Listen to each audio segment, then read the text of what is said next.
Bonjour, je suis Catherine Trottmann, tête de liste pour la liste pour Strasbourg. Je me réjouis d'être aujourd'hui chez Speaker, où je vais rencontrer des jeunes et je vais avoir le plaisir de répondre à leurs questions.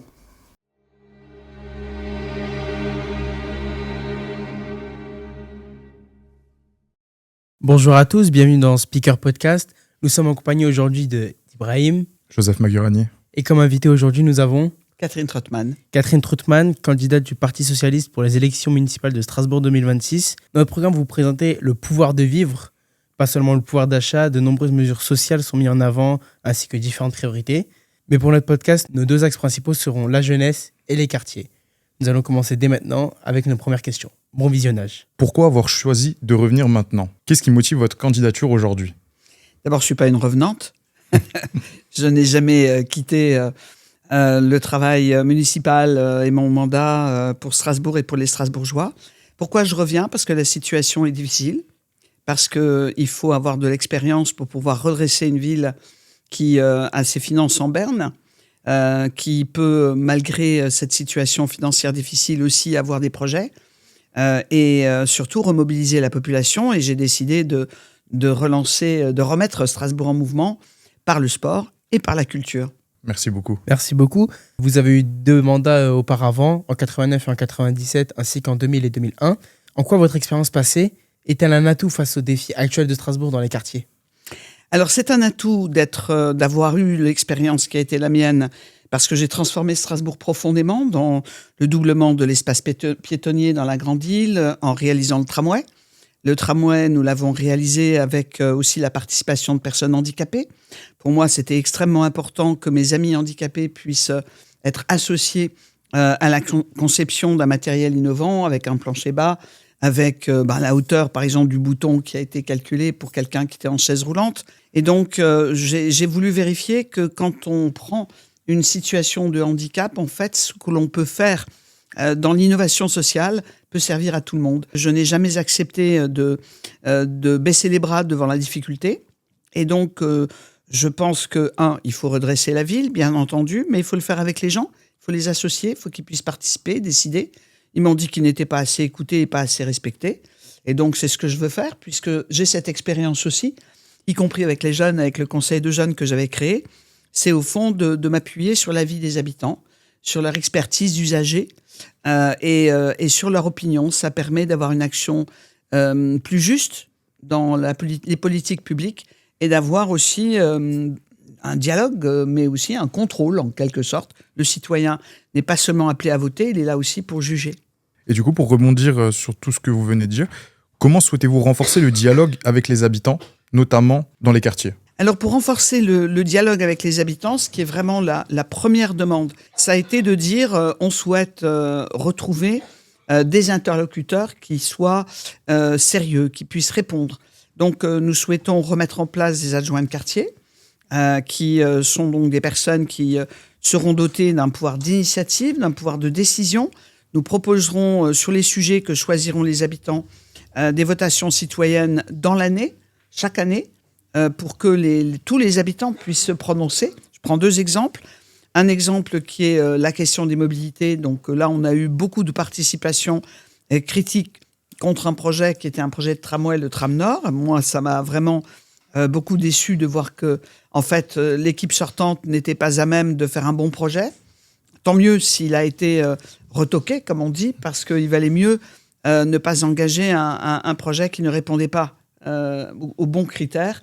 Et donc, sur les mobilités, nous allons faire une grande conférence, associer les habitants de la métropole pour discuter du plan de circulation, du plan vélo, du plan piéton, mais aussi le schéma de circulation qui va intégrer la circulation des ambulances. Parce que je me suis rendu compte qu'en fait, aujourd'hui, dans Strasbourg, les pompiers, les ambulances ne peuvent pas arriver partout. Et ça veut dire qu'il y a, pour la population, qu'elle soit jeune ou plus âgée, un risque de perdre des minutes de vie qui sont précieuses si les secours n'arrivent pas. Puis, on aura à préparer la conférence sur le logement. À Strasbourg, aujourd'hui, le logement est un vrai problème. C'est très cher, difficile de trouver un logement à loyer abordable pour les jeunes, les étudiants, mais aussi pour par exemple aussi pour des retraités ou des personnes qui n'ont pas beaucoup de revenus. Et c'est injuste. Et donc, ce que je souhaite, c'est qu'on puisse relancer la construction, accélérer la rénovation des bâtiments pour pouvoir économiser les coûts énergétiques. Et pour ça, je veux créer un service public de l'énergie.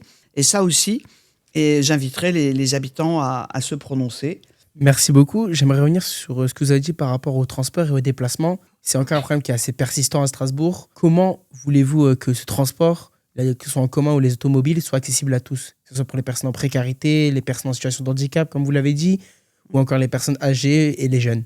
Alors, les jeunes ont la gratuité jusqu'à 18 ans, donc c'est un avantage pour eux de pouvoir utiliser tous les transports, le tram, le bus. Ce qu'on va développer, c'est aussi le train, beaucoup le train rapide. On va ouvrir aussi des stations, des gares dans différents quartiers qui permettront en fait de faciliter l'accès, que ce soit aux équipements sportifs, aux équipements d'éducation, les lycées, les collèges. Le développement du schéma de mobilité va se faire à la fois pour réduire quand même la circulation, mais permettre quand même à ceux qui en ont besoin de l'utiliser. On a aujourd'hui 25% des personnes qui travaillent dans l'agglomération, dans l'Eurométropole, qui n'habitent pas l'Eurométropole. Donc les gens, ils sont obligés d'utiliser leur voiture parce qu'ils n'ont pas les moyens aujourd'hui dans le transport public. Donc il faut permettre que le stationnement ne soit pas trop cher.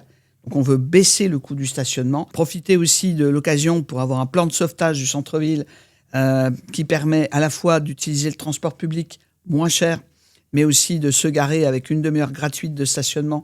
Et c'est bien sûr aussi la baisse de la tarification du transport public, notamment la gratuité que je veux instaurer pour les plus de 65 ans. Les jeunes d'un côté, les plus de 65 ans, les jeunes et les seniors. Eh bien, c'est une façon aussi de dire tout le monde a sa place dans la ville, qu'on soit mobile, pas mobile. Et on retravaillera évidemment sur toute l'accessibilité pour les personnes handicapées. Mon grand problème aujourd'hui, c'est de faire en sorte que ce qui va être réalisé soit aussi accepté par la population et utilisé.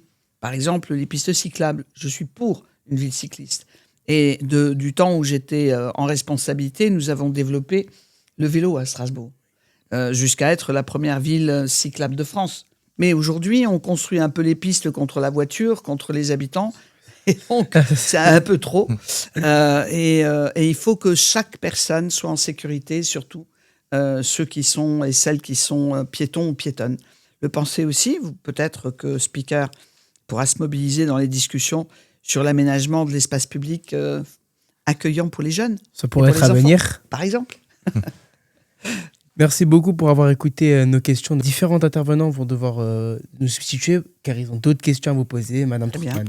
Nous prenons le relais. Près d'un jeune sur 3 vit sous le seuil de pauvreté et les jeunes rencontrent des difficultés croissantes d'accès à l'emploi et au logement, en particulier s'ils habitent dans les quartiers prioritaires. Comment lutter contre cette hausse de la précarité des jeunes ? Cette question est très importante parce que qu'on soit jeune en fin d'études, qu'on soit un jeune actif ou qu'on soit un étudiant, on peut avoir effectivement des difficultés à se loger. Alors, ce que nous avons prévu, c'est bien sûr d'avoir un logement possible dans des espaces de logement intermédiaires en bois qu'on va réaliser, qui permettront d'être accueillis quelque part avant d'accéder soit à une cité étudiante, soit à un logement dans le privé. Ce que nous souhaitons, c'est aussi convaincre des propriétaires, notamment dans le centre-ville, qui peuvent réhabiliter thermiquement un logement, par exemple, de pouvoir s'engager sur un loyer modéré, un loyer bas, pour pouvoir accueillir un étudiant, un jeune actif, qui pourra y avoir accès. Et dans ces conditions, nous pouvons, comme ville, enfin comme municipalité, faire une exemption, c'est-à-dire supprimer la taxe foncière pendant quelques temps en geste de soutien à l'engagement de tels propriétaires. Ce que je me suis engagé à faire, c'est de faire vraiment la liste de tous les logements vacants au niveau de notre patrimoine municipal pour pouvoir aussi consacrer des logements qui ne sont pas utilisés mais qu'on peut réhabiliter et mettre au service de l'accès des jeunes au logement.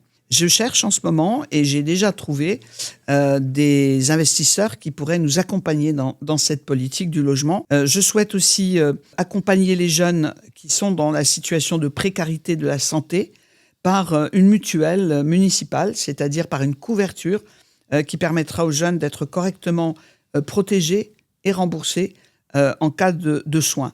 Ce que je souhaite aussi avec mon équipe, c'est de pouvoir mettre en place un espace jeune ouvert, en continu, dans la ville, pour que les jeunes soient au courant de tout ce qui peut leur être proposé. Et donc, voilà quelques-unes des propositions que j'ai. Il y en a une que je voudrais rajouter. C'est une plateforme de stage. Permettre à tous les jeunes de trouver un stage dans la ville. Donc, on fera une plateforme.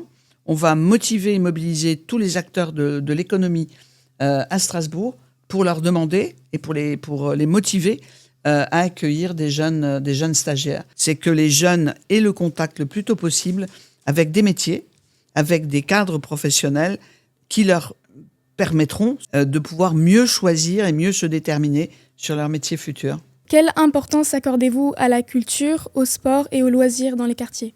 C'est une importance évidemment centrale. Je pense devoir relancer la ville, lui redonner de la dynamique, notamment par le sport et la culture. Nous avons beaucoup d'associations sportives, nous avons des artistes, nous avons des lieux de spectacles vivants, de musique. Alors j'ai plusieurs propositions. D'une part, une proposition qui permet de dialoguer dans les quartiers, de pouvoir à la fois écouter des scientifiques, des savants, écouter des artistes, par ce que j'appelle les savoirs en commun. On va dans les quartiers, on tourne ensemble et on discute aussi avec les habitants, qu'ils soient jeunes ou moins jeunes. C'est une façon aussi de se rendre compte que la population strasbourgeoise, la ville de Strasbourg, est riche de la diversité des populations qui la composent, s'enrichir de l'histoire des voisins, des amis, de ceux qui habitent d'autres quartiers pour former une ville qui s'entend. Parce que je crains beaucoup que le monde devienne violent, cruel. On a des guerres, on a beaucoup d'inquiétudes chez les jeunes. Et donc, il faut aussi pouvoir parler ensemble et avoir le sentiment qu'on forme une vraie communauté, d'où que l'on vienne, qui que l'on soit et quelles que soient nos convictions ou nos religions. En lien avec la question que j'ai pu vous poser avant, quelles mesures concrètes pourraient être mises en place ? Dans le domaine sportif, d'une animation que nous souhaitons mener, qui est un marathon transfrontalier, courir en affirmant que nous sommes européens et que nous jouons à saut de frontière ou nous courons à saut de frontière, c'est une manière de dire que l'Europe se fait aussi par le sport, par la rencontre et par la course. C'est un soutien aux associations sportives. Fêter et soutenir nos athlètes, permettre aussi aux grandes manifestations sportives dans l'année d'être soutenues par du mécénat, par des sponsors. Mais c'est aussi, par exemple, pour les grandes compétitions, inviter les associations à accueillir des jeunes. Parce que si on veut que les jeunes s'intéressent au sport et puissent avoir accès à des sports qui peuvent les intéresser, il faut qu'ils aient l'occasion de tourner aussi, participer à des tournois, participer à des compétitions, y assister, et que le sport ne soit pas trop cher pour qu'il soit accessible à tous.